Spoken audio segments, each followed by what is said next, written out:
What's going on, everybody? Do you want to know the shortcut to hero status? Marty here. Welcome to episode 94, I think, of Marketing Siege Radio. I actually haven't checked the numbers today. But do you want to know the fastest path to hero status? I was teaching a class yesterday in my good friend Steve Bartetzko's group, The Magnetic Hero, and I got to tell you what, I forget how much I love to teach sometimes, because for a long time, like, obviously I had not my ideal experience teaching in a traditional standpoint. Uh, disagreed with a lot of the system in today's education system, both in public and private school, not throwing rocks at either one in particular, but basically the collective ideal behind both of them. But um, for a long time, I thought that I was like, oh, teaching's not for me, hate to teach. It's like, no, it turns out I was just talking to the wrong person. So whenever I got in there yesterday and I was sharing with the Magnetic Hero group on emotional transformation, I was just having a blast. And I was like, man, this is the best thing ever. We're dissecting the attractive character. We're building stories from the ground up. We're having a good time. And I love to teach. And more importantly, I love to teach the things that I really struggled with, because, whenever I come up against a struggle, it's like I create a system to go around it or make it work for me one way or the other. And I've taught for 2 weeks in a row now in this group, and it got the conversation going, but, it's slightly different in there than it is in here. Here I'm able to speak the language of the gearheads because, there Steve has assembled a wonderful group of business owners and entrepreneurs, and it's exactly what we need for the Magnetic Hero over there.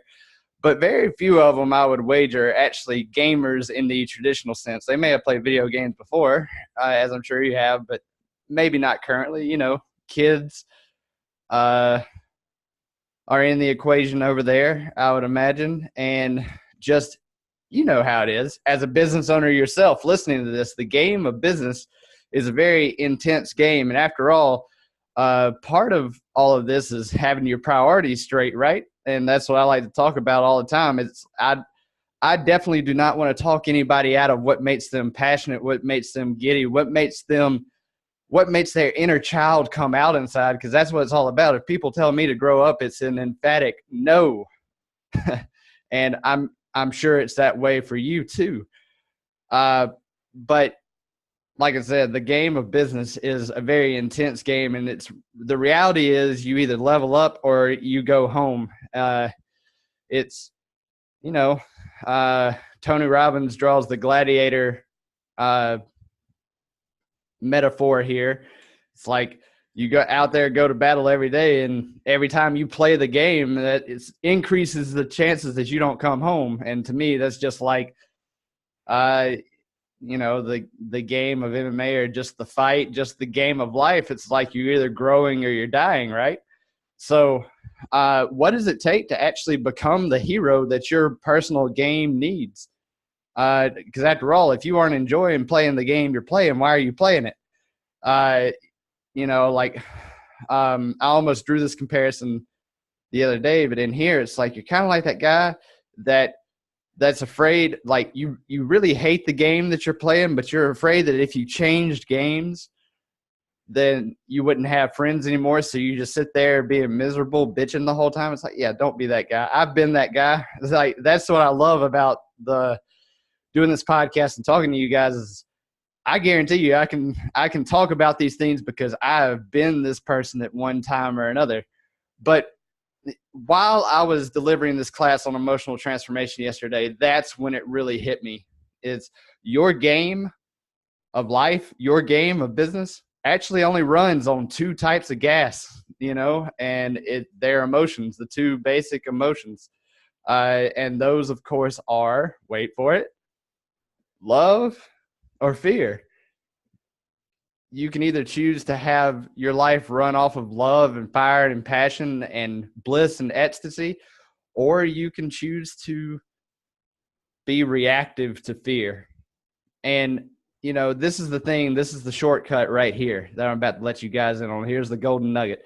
The hero becomes inspired to do something, whether it's by asking a different question or some sort of other epiphany. And then he not only devises a plan, he or she executes the plan. And the thing about execution is it takes a lot of energy to do. And after the dust settles, there's a result and a new hero. And that hero, whether it be a he or a she, came up against some odds as the climax of the story happens, as the big battle that comes to the end and all the dust begins to settle, there's an achievement. That's kind of easy for most people to talk about. Was it the outcome you loved or the outcome you feared? Well, here's a shortcut. You either come out with a hero who allowed his or her life to be a little bit more dictated by fear, or you have a hero who allowed his or her life to be fueled by love. And the hero who resolves fear to love has the fuel for the journey to execute that plan and will always come out on top. And I feel like that is a universal language. There's this concept in Rainbow Six as well as striking. And you could also put it in the game of human chess of jiu-jitsu. It's this pre-firing, this peeker's advantage, whatever you might call it. It's kind of hard for me to describe the video game part of it right now. But if there's an enemy at an angle, it's like you start shooting before you actually round the corner and you're pre-firing. And by you peeking, you're taking the initiative, you're taking the action. They have to react to you. Whereas if you're sitting still, stagnantly holding an angle, just waiting, and someone peeks you, you have to react to them. And chances are, if they're shooting before they come around the corner, guess what? You're not there to react. And that's exactly what you can do with fear, is you can sit there and get eaten up by the peeker's advantage. You can be in this reactive state, this survival mode, or you can use that fear. You can go to the scary spot and you can peek yourself. You can take advantage. Like down the middle, they're all nice and blocked, but you're cutting off to the side, already throwing where they're going to be open. Great. So anyway, I digress. I love these kind of like bridges in case you couldn't tell. So remember, guys, transform that fear into love and choose the right operating system. And remember, you are one upgrade away.